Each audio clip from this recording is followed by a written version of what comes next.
Hey everyone, welcome to Error Cure YouTube channel. In this video I will show you how to fix Roomba error 15.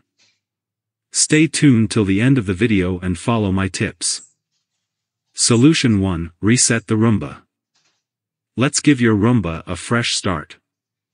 Press and hold the clean button for about 10 seconds to perform a system reset. If it is not working, then follow next. Solution 2. Robot reboot. Turn off your Roomba by pressing and holding the clean button for about 10 seconds until you hear a tone. Unplug the charging dock, wait a minute, and then plug it back in.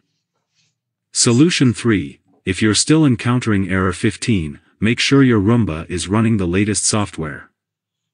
And if all else fails, don't hesitate to reach out to iRobot support for further assistance. If the video is helpful, then like the video and subscribe to the Error Cure channel. Thanks for watching.